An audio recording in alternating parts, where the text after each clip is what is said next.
Yon, welcome back sa ating YouTube channel, Rondi TV. Mo yun ang mga senador, kumilos na mga kababayan at General Torre at Secretary Benhur Abalos, baka magkaroon ito ng patong-patong na kaso.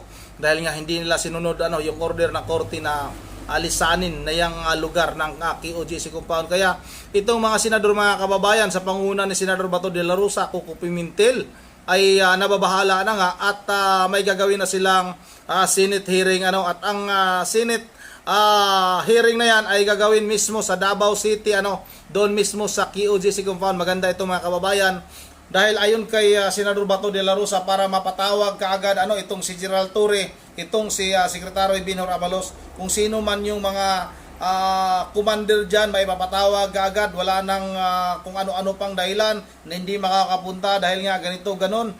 Mismong Senado na ang pupunta sa tawag nito sa KOJC compound para magkaroon nga ng investigasyon, mga kababayan, dahil overkill na nga ito, masyado na, sobra-sobra na, mga kababayan, yung ginawa ng Philippine National Police. Kitang-kita naman natin sa mga ibang video at ibang news na nagmula sa SMNI.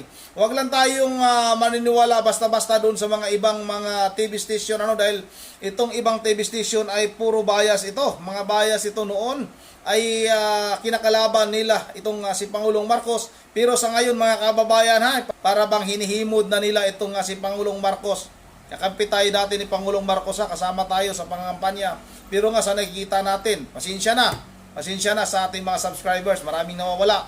Di na baling mawala kayo, basta ako naninindigan na hindi maganda ang ginawa ng administrasyon na ito.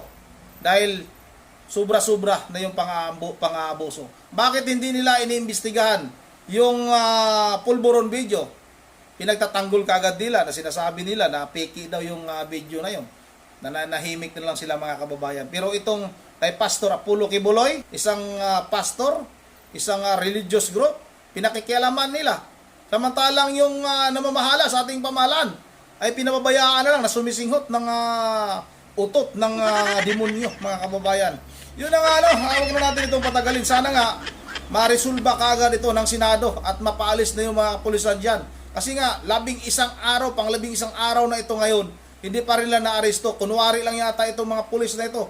Baka may hinuhukay ito kung ano dyan sa may KOJC compound. O baka naman, talagang kukunin na ng pamahalaang Marcos. Inutos yata ni Tambaluslos na gawin sa kanila yung KOJC compound. Yun ang huwag na natin ito patagalin. So ulit sa mga subscriber natin, yung mga nawala, bahala na kayo. Basta ako, naninindigan ako. Wala tayong pagsisisihan dahil hindi tayo basta-bastang diktahan, mga kababayan.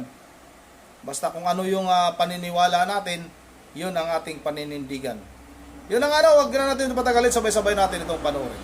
Dr. Bato, kagabi po, unexpectedly, naging bisita po ng Kingdom of Jesus Christ in their compound sa kanilang anniversary celebrations, ang ating Vice Presidente. She mentioned among the speech that was delivered so simply but so meaningful, yung tatlong areas na itatanong namin sa iyo. Without hesitation, the Vice President described what is happening in KOJC compound is an assault being made by the police. Not a serving of the warrant of arrest, not a raid or search, whatever, but an assault against civilians. Number two, there is no sense of rule of law in all of this. And number three, this created to a situation similar to humanitarian crisis because of those things of assault and no observance of the rule of law being conducted right now by the police forces under the orders, of course, of the President and then the Chief PNP and the DILG Secretary. Senator Bato de la Rosa, sir, your reaction to the nation on those very categorical statements pronounced by the Vice President last night, and to the people of Davao and the entire people right now listening to you. Go ahead po, Senator de la Rosa. Well, kaya Rick, gusto ko lang iparating na kung ano man yung hinanakit, ano man yung nararamdaman ng ating pangalawang Pangulo ng bansa, ay yan din ang aking naramdaman Ayun. bilang isang Pilipino. Ganon din ang aking naramdaman. So, I don't think I need to expound on that because alam mong the more I talk about all these things, the more nagiging hopeless ako sa sitwasyon. Parang pakiramdam ko, parang wala nang hindi na respeto ang rule of law. Hindi na tayo pinapakinggan. So may last chance. My last chance is that kinausapan ko kanina ni Senator Coco Pimentel dahil yung aking privilege speech regarding the current situation of the Kingdom of Jesus Christ was referred to his committee, yung Committee on Justice. So I was asked by Senator Coco Pimentel dahil nga currently he is also the minority leader. Hindi siya basta-basta makaalis at yung kaya schedule ay napaka-sikip bilang minority leader. Hindi pwedeng merong papasa na makalusot na resolution or bills diyan sa aming plenaryo na hindi dadaan sa kanyang pagsususi. So sabi niya, nakiusap siya sa akin kung pwede daw ako ang i-designate daw niya ako as a subcommittee chairman to look into this matter. Sabi niya, mas maganda nga kung dyan tayo sa Davao magkakandak ng hearing. Wow. At pakikinggan natin yung lahat ng sides at bakit hanggang ngayon andyan pa rin yung ganun pa rin ang nangyayari. So, siguro kung matuloy man ito, committee hearing tayo dyan sa subcommittee hearing ng Committee on Justice to be presided by this representation. After ng hearing ay magkakaroon tayo ng on-site inspection sa compound ng Kingdom of Jesus Christ para malaman natin at ng taong bayan kung ano talaga nangyayari dyan sa loob. We will do that and as soon as possible time once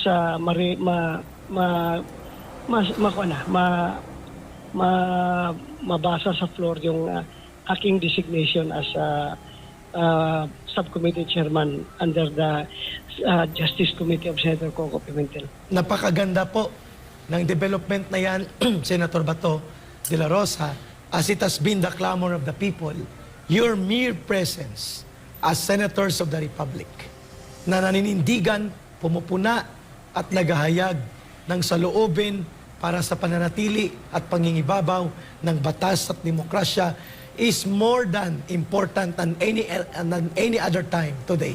Ito po ang pinaka-mahalaga, Senator Bato, sana matutuloy po ito because mas maganda kung sa loob ng compound po sana pahintulutan ng Senate leadership upon the approval of the Senate President Chis Escudero to bring some other senators as observers to the direct and actual situation inside Davao compound, how these illegal acts kinakabkab, binubutas na po ang school buildings, walang pwedeng pumasok at mag-observe, sinira na po ang Cathedral Center at lahat po ng mga distraction at mga ginawa na nila. Senator Bato, I was there at the first hour of assault nang pinaputukan ng flash bomb at tear gas at nang humandusay po ang 8. Kasama po si Brother Edwin ang mamatay. I was there when he was still revived, when the PNP refused the ambulance to be used and utilized for transport to hospital, and it took almost 1 hour for them to respond habang sumisigaw mga doktor at mga paramedics to help and revive Brother Edwin. I was there with Atty. Torion and we're willing to testify, Senator Bato, and a lot more kapag ito'y ginawa sa loob ng compound.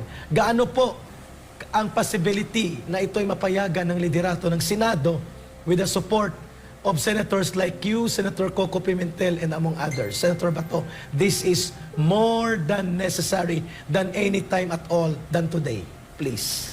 Well, the leadership of the Senate is very reasonable, no, kay Eric. Malaki ang tsansa na tayo papayagan na mag-hold ng ating hearing dyan sa Davao. hintayin ko na lang talaga. Hintayin ko lang. So the earliest that it can be done because meron tayong 3-day rule, 3-day notice rule, no? Wherein kailangan yung mga resource persons ay ma-advise sila 3 days before para makapag-prepare sila. So, most likely kung ngayon ayan ay maayos na ng chairman na si Senator Coco. So, second day bukas, Wednesday, pangatlo. The early siguro is Wednesday and Wednesday or Thursday. Kung kinakailangan natin talagang ma-distribute itong invitation na kagad, mga Thursday siguro. Yan ang aking iniisip na date na ikakandak natin dyan. Senator Bato, we will hope and pray a lot for that because yan po ay napakahalaga. And I am volunteering on air myself, Senator Bato, to take an account everything that I saw in the last 48 hours of the first assault that was launched on August 24 and 25. Senator Bato, maraming salamat for your courage and justice. Sen, Wala ito, kahit na siguro ang pinakatalawan, o ano ba yung sa Tagalog yung talawan? Duwag na Pilipino ngayon sa ating bansa, if he is pushed to the wall at nakikita niya yung mga pangyayari, siguro makalimutan na niyang duwag siya, kundi talagang wala ka na magawa, kundi tumapang ka na lang para sa kabutihan ng lahat at para for our own survival. Ganoon naman talaga ang sitwasyon niya. Kapag ganoon ang sitwasyon na, huwag ka na mag-expect na may duwag pa na Pilipino. Yes. At tatayo yan para sa kapakanan ng ating kapwa Pilipino. Well said, Senator Bato. I'll pass you on to Brother Troy and Miss Carla. Senator, maayong hapon, ano? Di mo na kita bibitawan. Earlier, you have said that nakikita mo naman yung mga pangyayari and also nasasaktan din po kayo ang inyong pakiramdam. Tama po ba? Yes, Troy. Ako'y nasasaktan not only to the members of the KOJC na talagang they are very much negatively impacted by all these happenings, no? But also, ako'y nasasaktan doon sa ating mga kapulisan na nagagamit sa ganitong panggigipit. Kaya nasasaktan ako on both sides. On both sides, nasasaktan ako. Kaya minarapat ko lamang na since I am designated as a subcommittee chairman, gagawin ko. Lalong-lalo na nakapagsimula na ako sa aking Senate Committee on Public Order and Dangerous Drugs na mag-hear ng sitwasyon ng QGC. Nakadalawang hearing na ako, no? So, we will, aside from my being designated as a subcommittee chairman, I will also function as the chairman of my own committee, yung Public Order and Dangerous Drugs na nagsimula na. So magkakaroon tayo ng joint committee hearing nito to be spearheaded by yours truly. Pero Sen, this will be a joint ng hearing ng dalawang komite. Meron na po ba kayong initial na mga pupuntiryahin or nakikita ng mga contentious issues regarding the matter? Ano lang una itong sa pamamalagi nila na pag-stay sa loob, di ba? According to the rules of court, yung warrant of arrest, hindi yung alias, yung ordinary warrant of arrest, you have to return, after serving the warrant, you have to return within 10 days upon receipt. So, kung kailan nila natanggap yung warrant na yan, ibalik na after 10 days, mag-report sila sa korte. So ito ngayon, they are serving alias warrant of arrest. Hindi nakalagay doon sa rules of court na yung alias warrant, sinabi nga, that can lead to forever yung alias warrant hanggat hindi ma-account yung wanted person. No? But then again, since they are there to serve at negative yung service of warrant nila kahit na ito'y alias warrant of arrest, kung sinasabi doon sa original warrant na they have to make a report to the court, issuing court within 10 days, dapat kahit na alias warrant yan by reason of analogy, ay dapat ganun din ang mangyayari. So pang ilang araw na ba nila ngayon dyan na kinubkob yung area na yan, yung lugar na yan? So ilang araw na ba? It's the 10th day na po, Senator, and also meron So, na pong 10th day. meron na pong temporary protection order ang KOJC that was released from the RTC. So yun nga ang dapat nating itumbok sa hearing. Ano ba talaga ang dapat na mangyayari dito? Dahil kung patuloy lang tayo patuloy ng hearing tapos hindi tayo pinapakinggan, walang ginagawa, then that goes to show that parang meron na tayong constitutional crisis nito. Wala nang respetuhan ng bawat branches of government. Tayo ay gumagawa ng investigasyon, ating mga recommendation, ating mga findings ay hindi pinapakinggan. So parang meron tayong crisis kapag ganun. So titingnan natin during this hearing kung ano magiging aksyon na gagawin ng executive branch of government. Saan yung pangyayari na ito, maituturing nyo ba na that it's one of a kind at never in history pa ito nangyari? Never. In my whole existence in this planet, never pa yan nangyari yung ganyan na nangyari. Now that Sen, that we're conducting a hearing in aid of legislation, ano po yung nakikita ninyong batas na pwedeng mabuo mula sa sitwasyon na ito? Well, kailangan sigurong sabi nga ni Senator Coco Pimentel, yung i-legislate na, gagawa tayo ng legislation pertaining dito sa pag-serve ng warrant, pag-execute ng warrant of arrest, pag-execute ng search warrant, and everything na nakalagay sa rules of court. Sabi niya, dapat siguro hindi lang natin pagpapaubaya sa korte yung mga batas na yan, kundi we need legislations. Kailangan i-legislate natin yan para hindi sila free na mag-interpret to their own advantage yung kung sino man ang mag-implement itong mga court orders na ito. Kailangan may legislation para may limitasyon. Hindi kagaya ngayon na itong nangyaring service of warrant of arrest ay nagiging execution of search warrant na. Kahit nawala sila, they are not armed with search warrant. At after that, nagiging house arrest na dahil nga kinukontrol na nila yung buong compound. So that should not lead to this kung klaro yung batas na nag-govern nitong ganito mga actions. So yan ang ating tutumbukin ngayon na legislation.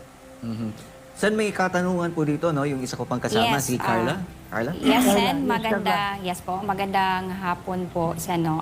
Isa din po ako sa KOJC missionary din po. And then, I just want to ask lang din this po. Kasi, June 10 pa po yung nangyari yung paglusob nila.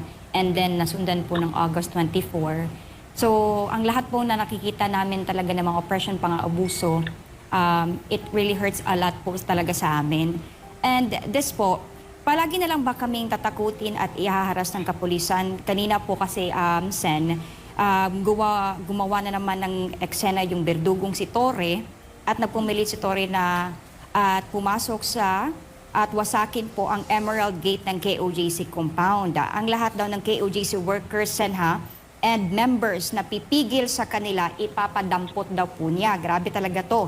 Ayaw nilang tumigil. Habang gumagawa ng eksena si Torre kanina, nagtakbuhan ng ilang mga pulisen, dala ang malalaking box o kahon na may mga lamang kontrabando, papasok sa compound. Eto tanong ko, Sen, hanggang kailan kaya nila ito gagawin? Ano ang pwedeng maitulong sa amin ng matitino sa gobyerno para matigil ang oppression at violation na ito sa aming karapatan, Sen? Ako, Carlano, to tell you frankly, hindi ko masagot yung tanong mo. Sila lang ang makakasagot niya dahil sila man ang nag-execute sa lahat ng actions na ginagawa nila dyan.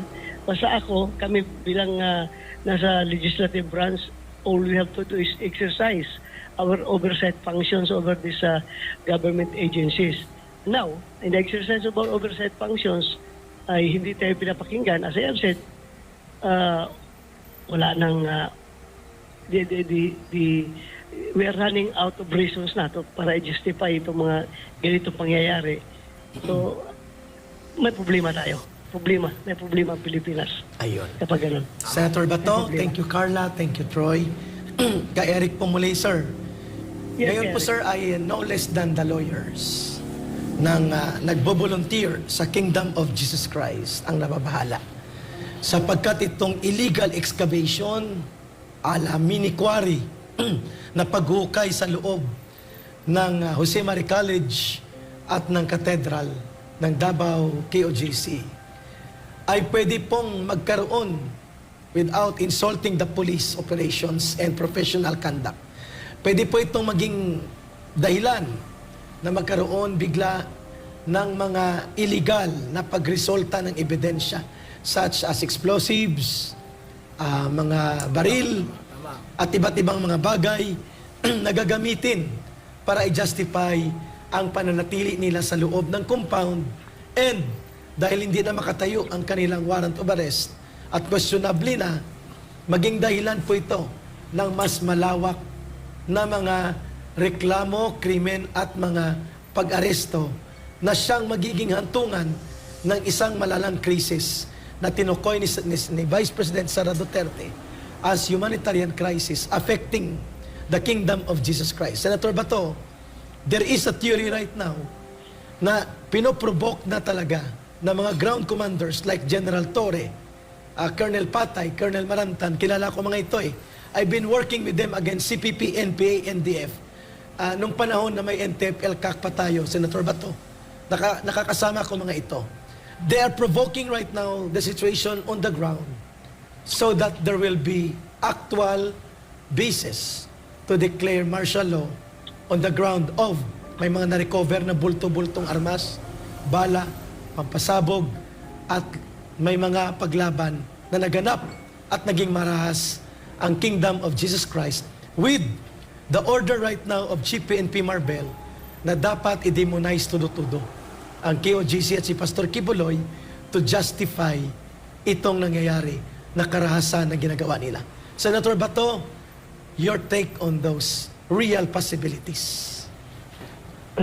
Kaya Rick, kung wala na kayong pag-asa, kung wala na kayong inaasahan from the executive branch of government, kasi sila mismo ang gumagawa ng mga paglabak ng batas. Kung wala na kayong pag-asa sa Senado, dahil kahit ano pabalik-balik na lang na Senate hearing, oversight functions na ginagawa, ay hindi pa rin pinapakinggan ng ating kapulisan. Huwag tayo mawalan ng pag-asa sa ating korte. Meron pa tayong third branch of government, which is our courts. Sana they will stand their ground and they will decide on these matters accordingly. Huwag tayo mawalan ng pag-asa.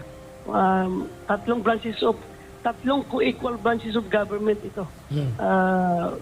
Mag-fail kayo sa executive branch, mag-fail man kayo sa legislative branch, then meron pa tayong judiciary. Last hope natin ito na sana kung ano man ang mga gagawin nila, yung ating judiciary ay should be fair and should stand for what is truth and justice. What is truth, what is the truth and what is just. Yes, Senator Bato, exactly yan po ang advice ng mga senior ministers and leaders of Kingdom of Jesus Christ. Yan din pong advice ng Vice President in her speech last night. At yan din pong advice ni Atty. Torion, lead counsel nila, na ipagpapatuloy po ang paghahayag, impormasyon, panalangin, pananalig, at legal na proseso. Sapagkat wala na rin tayong magagawa, hindi rin natin pwedeng pabagsakin ng gobyerno, but we have to resist the abuses of the government through peaceful and legal means. And that is exactly a prayer, pagbubunyag, pananalig, pananampalataya, at prosesong legal sa batas at korte and peaceful protest. Thank you for giving that inspiration, Senator Bato, and for the timely reminder that there are still processes, hindi pa po kontrolado lubusan ni Marcos ang buong gobyerno. And the people are watching so that the court will exercise objectivity and conscience in the midst of this crisis right now, unfolding before the nation, happening in Davao. Senator Bato. Yes, tama ka dyan ka Eric. Tama ka dyan ka Eric. We must be reminded always that the power emanates from the people. The power emanates from the people. That should be a constant reminder to all three branches of government. The power emanates from the people. Yeah. Troy, your Okay. interaction. Sen, si Troy po ito, no? Sen, hihingin lang namin ang komento po ninyo dito sa naging pahayag ni VP Sara. Basahin ko po, Sen, ha? Sabi po ni VP Sara kagabi, "We have not prepared for a crisis such as the kingdom of Jesus Christ." So anong sabi ng libro natin dyan sa disaster operation natin? Ano ang dapat natin gawin sa krisis at disaster na ito? Lahat sila walang masagot. Kahit ako, matagal akong nag-isip kung ano ba ang respond namin. Because this is a crisis. This is a disaster at ano ba dapat ang tugon ng Office of the Vice President at isa lang ang naisip ko. Sabi ko as Vice President and as a Dabawenyo, I will be there to comfort them. I have a moral obligation to assist them if they feel that they are persecuted. Kahit kokonti lang sila, trabaho ko yan bilang pangalawang Pangulo. Your thoughts on this, Senator? That's very correct. That's very valid, and that's a very emphatic message, no, na binigay ng ating pangalawang Pangulo. Para bang lumalabas that we have each other to comfort. Kung wala na tayo ibang maasahan, kung wala na tayo ibang maasahan pa ng iba, kundi tayo na lang mag-comfort sa ating sarili. Parang ganon ang mangyari niyan pag yun ang ibig sabihin. Who can we turn to? Kundi it's others. It's other. Okay. Maraming salamat Senator po. Bato, last na lang po, sir, ha? Balitaan niyo po kami, sir, kapag matutuloy po ang inyong gagawin na on-site subcommittee and other joint committee hearings on the oversight function ng Senado na inyong pinamumunuan, and as per delegated request from your fellow Senator, Senator Coco Pimentel, sapagkat, sir, napakahalaga po na nandoon kayo, ma-document po ito. Hindi ba nila susundin ang mga rekomendasyon at na pag-uusapan, yun po ay pagpapakita ng kung sino po ang lumalabag sa batas at umaabuso sa kapangyarihan, because ultimately, it is still the people that will judge them. And we hope that ito po ay mapayagan po, Senator Bato, na magaganap doon sa Davao mismo, so that direct victims and those who survive this brutality and assaults of the state forces ordered by Marcos will be given the time to interact with the senators through your committee. Maraming salamat, Senator Bato. Last words and guidance po ninyo or advice sa mga brothers and sisters sa Kingdom of Jesus Christ at sa sambayan ng Pilipinong nagmamasid sa kalunos-lunos na kaganapan ng panggagahasa sa kalayaan at demokrasya ng ating mga kababayan na nagaganap ngayon dyan na ginagawa ng kasalukuyang administrasyon sa Davao City. Tama ka dyan, Eric, no? Para hindi na kayo gagastos ng pamasahe pupunta dito sa Manila. Kami na lang ang pupunta dyan sa inyo. At para wala ring rason yung ibang mga commanders dyan na hindi mag-attend dyan. Busy sila sa operation nila dyan sa Kingdom of Jesus Christ. Kami na ang pupunta dyan. It is just very unfortunate that today no work was declared sa Senado dahil nga because of inclement weather. Kagabi pa ito, malakas ang ulan, malakas ang hangin hanggang ngayon. Kaya hindi kami pinapasok. So hindi yan talaka yung gustong mangyari ni Senator Coco. Hindi na talaka doon sa floor. But hopefully, bukas matalaka yan. Then we will act swiftly and accordingly kapag matalaka na yan bukas. Ayun. Asahan po ninyo, huwag kayo mawala ng pag-asa. As I have said, andito pa rin. Kung there are two houses of Congress, the lower house and the Senate. The Senate is still hindi natutulog at hindi kayo pinapabayaan. We will do everything we can within our powers to help alleviate your situation dyan ngayon sa kingdom of Jesus Christ. And as I've said, pero pa pangatlong co-equal branch of government yung judiciary, yung ating mga korte.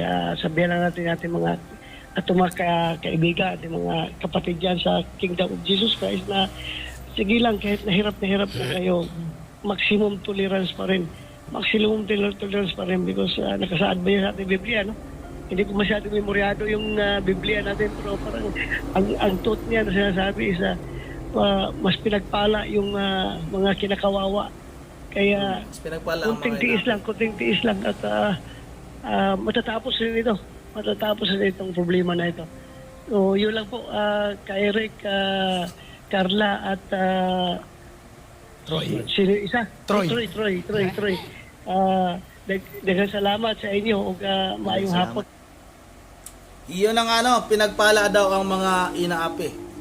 Yun siguro ang gustong iparating ni Senador Bato de la Rosa. Yun ang mga kababayan, kabang-abang ito itong Senate hearing na gagawin sa loob ng KOJC compound. Abangan ko kung halimbawa sasama kaya si Senador Risa Hontiveros, mga kababayan. Sa palagay ninyo, pupunta kaya itong si Senador Senador Risa Hontiveros na talagang doon sa kanyang committee talagang dinidiin, binigyan niya na ng konklusyon na itong si Pastor Pulo Kibuloy ay gumawa nga daw ng karumal-dumal na kasalanan. Sasama kaya? Abangan ko Oy, Senador Risa Hontiveros, baka gusto mong sumama doon. Samahan mo si Senador Bato de la Rosa at saka si Coco Pimentel. May narinig tayong vlogger doon na nagsalita. Yung pumunta sila sa may underground, sabi ng isang vlogger, dali natin si Senador Risa Hontiveros dito natin itago. Hindi na ito makakalabas. Yan lang dito lang muna bago tayo magtatapos. Ay, mag-shoutout lang tayo kay Ma'am Berjever Religious ng Pulilan, Bulacan, kay Ma'am Edisa Borvi, kay Lods Rosalie Malit, kay Ma'am Susan C. 6, kay yung taga Samar, taga Marabot Samar, Elmer Gripel, shoutout sa lahat ng mga taga Marabot Samar. Yun na nga dito lang muna. Once again, this is Rondi TV mo. Ingat tayong lahat. God bless bawat isa sa atin.